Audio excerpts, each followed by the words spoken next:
Hi everyone, I'm Julie from Julie's Everything Treasures and welcome. This is Thursday, and on Thursdays I try to do a little bit of some painting techniques, and that's what we will be doing today. First of all, anyone that is new onto my page, hi and welcome, and just a little bit about me. I'm Julie from Julie's Everything Treasures. I'm in Canada on the west coast, in a city called Chilliwack in BC, British Columbia, and I have a place, it's a home that I sell my treasures out of, and my treasures basically consist of things that I've created, things that I've painted, whether it's home decor, furniture, or thrift store items that I've found a new place for, you know, so you can clean them up, paint them up, change them up, give them a new function, and that's what I do. So I have a house that I sell things out of and I create out of, and that's pretty much how I do things. My style, I believe, is kind of a shabby chic country farmhouse. I'm definitely a country girl. Anyway, that's a little bit about me. If you are new, say hello. If you've been around a few times, also again, say hello again so I can welcome you. If you have any questions, pop them in the comments, and if you're watching on replay, please put in the comments #replay so that I know that you've been looking. Anyway, while we're doing the paint techniques today, I'm just going to bring you down and I'm going to show you a technique. I think I've done it before, but it was a long time ago, and I just want to kind of go over it and update it a little. So if you remember, a couple of weeks ago we started painting this, and we're going to be making it into a scale, and I haven't finished it because the next kind of part that I want to do to it is a little bit of a rust effect, and I was waiting on a certain paint colour, which I have now. It's a weathered wood DIY, and I'd run out of this particular colour, so I needed to wait for it to arrive before I could actually do this next step. So now that I have that, we can do that next step of just putting a tiny bit in just some of the little pretend metal areas to make it look a little bit old with a rust effect. So this is basically from Dollar Tree, is a plastic planter that I have painted with some metal look and then some turquoise. And now on the metal I'm going to do it a little bit looking kind of rusty. So I'm going to bring you down and go you through the steps of how to give a little bit of a rust effect.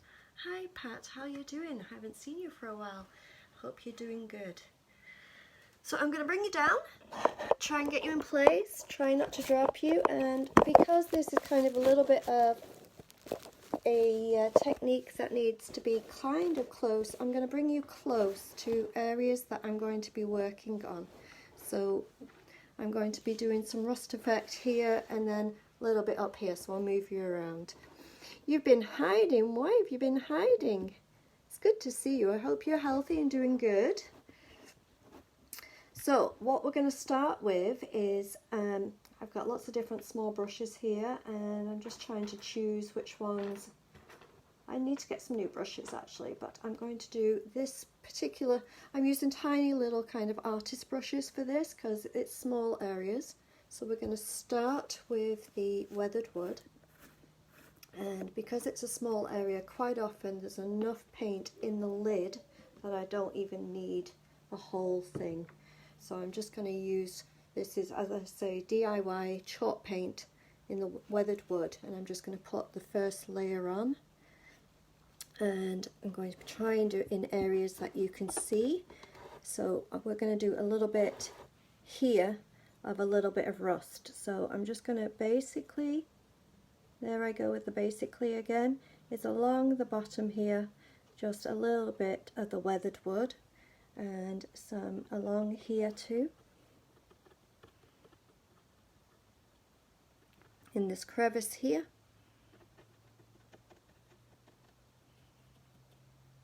and then I'm going to put some up here. There's going to be other places I'll do it too, but let's get going on these first, and maybe a little on this crease. I'll put you down here on this crease. I keep forgetting to show you as I'm doing it here. Alright, one more place. I will do it up here too.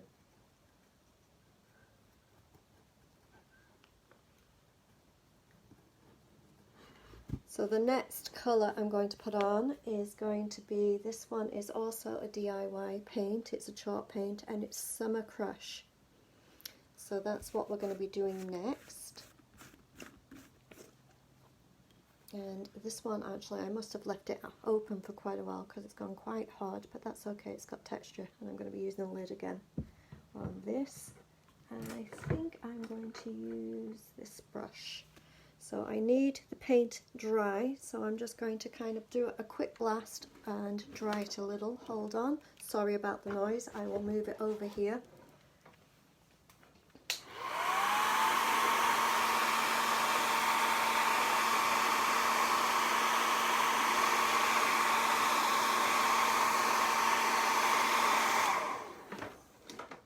And bring you back, and again I'll try and kind of go through. Just need a tiny little bit of paint onto the brush because we're doing small areas, and just going back over, straight over the areas of the weathered wood with the Summer Crush.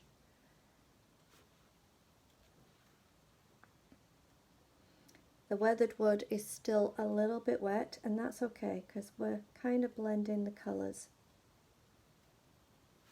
Can you see that? So right now it's kind of got the dark weathered wood, it's a brownish colour underneath, and we're just going over with a Summer Crush. Let's see, where else did I go? Up here. Just remembering where you put it because it's very dark colour on top of the silvery colour. And along here. And we're just basically building the colours of what would be in rust. And quite often in rust there's a brown hue, there's a little bit of a orangey hue, and I also find a little bit in rust, it's either a little bit of a green or a blue as well. So there we go, I'll bring you in close to see as I go along, okay? But that's what we've got going on so far.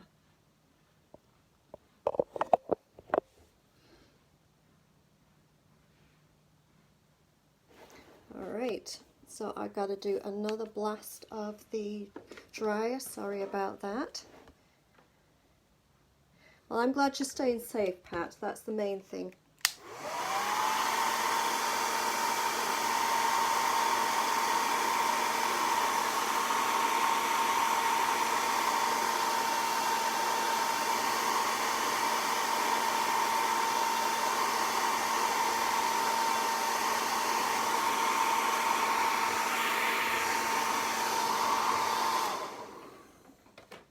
And it's already starting, if you can see close, to get a little bit of a trace of rust coming. Hi Angie, how you doing? So the next part we're going to put a little bit of green. I like a darker green. This one's a little mossy light for my colouring, but that's what I have, so that's what I'm going to use. As I say, don't need much colour, so I'm going to just basically use the lid for my colouring, and I'm just going to go over everywhere with the green.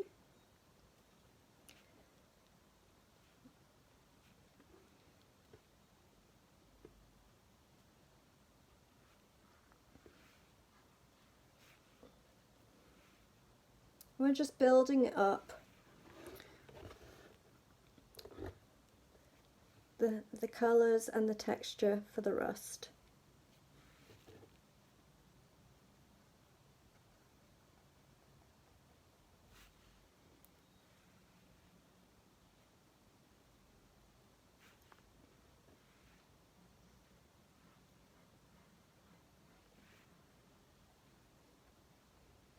Alright, again I'm going to be blasting with some noise. I always apologise because hi Rachel, how you doing? Thanks, I don't even notice I have the accent anymore. I have it a little bit, but then when I go back to England to see my family they say I sound Canadian, And when I have my family here in Canada, they say I sound English, so I totally have a mixture, that's for sure. I'm just going to blast this, I won't be a minute, sorry about it.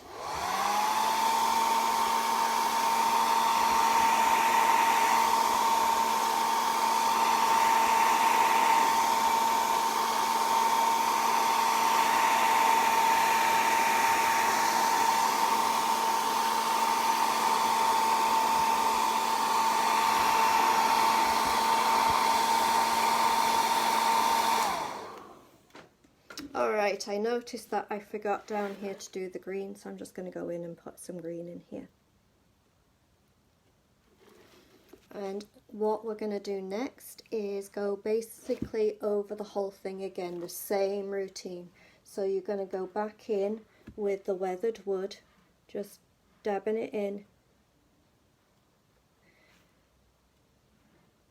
Trying to just leave a little bit of the green showing, because we're not going to go back over with the green a second time, but we are going to go back over with the weathered wood like we're doing now, and we are going to go back over with the orange crush, but not with the green. So you only want a little trace of the green.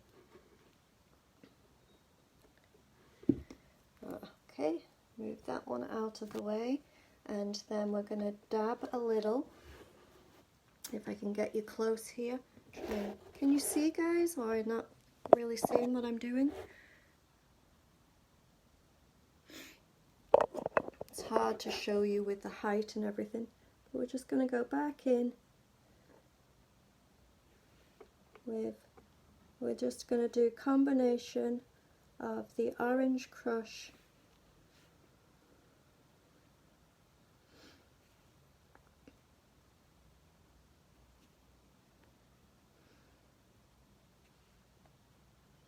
and anywhere that you find either there's a little too much orange crush or there's a little too much of the weathered wood, got too much paint on my brush there, just knock it back, put in a little of the other colour, because you just want a nice mixture. And as I say, having it mix in together, that's okay too. Alright. So this is what we've got going on. It looks like a hot mess right now, but it will look nice in the end. So now, while it is wet, I'm going to go in with some cinnamon. Just get basic cinnamon, and while the paint's wet, you're just going to sprinkle some on. Use my fingers, but you can also dab it with a brush if you want to, but I'm just going to use my fingers. So on the wet paint, you're just going to sprinkle it on so it sticks to the paint.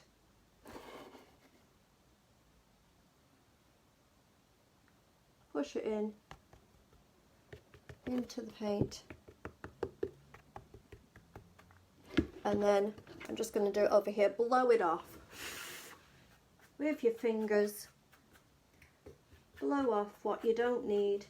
Any that's going to fall off can fall off, that's okay. I'm just going to wipe my hands and show you what we've got here.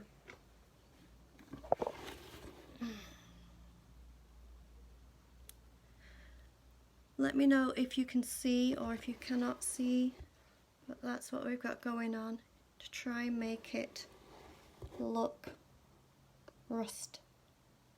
Do you see? It's hard to see with the light and everything else, but that's kind of what we got going on. Basically, a little rusty. And if you've got too much of the cinnamon, no big deal. I'll pull you back here.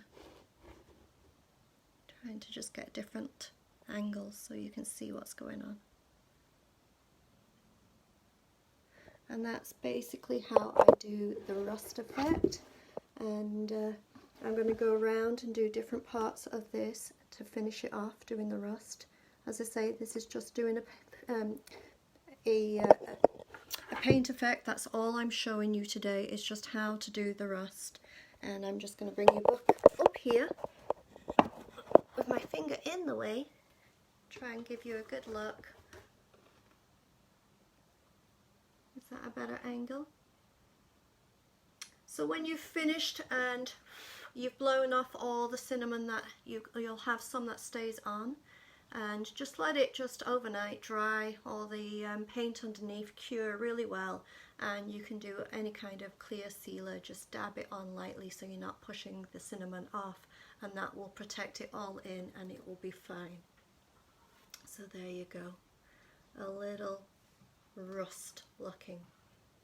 And just to give you a little bit of a story on that, I did this paint effect on an old bucket with some decoupage for fall, and I had a lady that she picked up the bucket from outside, curbside pickup. She'd already paid for it, e-transfer, and when she picked it up she said it was beautiful. She messaged me and said she's got it, but she wouldn't have picked it up if she had known there was rust on it. She didn't like buying things that had rust on it. And I kind of chuckled to myself and then said to her, it's not real rust, it's a paint effect. There is no rust on that item. If there was, I would have put it in the description. But the item, all the rust on that particular bucket was just this paint effect. And she thought it was absolutely amazing and wonderful, and one of the biggest compliments of doing a paint effect like this is that someone doesn't even realize that it's paint. So there you go. And as I say, I'm going to finish this off. That's just a paint effect for this week, just a quick on a Thursday, doing a little bit of a technique there for you. I'm not doing the whole thing in front of you. I will be back tomorrow for Friday. It's Furniture Friday, so I'll be doing a piece of furniture. Hope you join me at 4 o'clock Pacific Standard Time. And thank you for watching. Everyone have a great evening and stay safe. Thank you.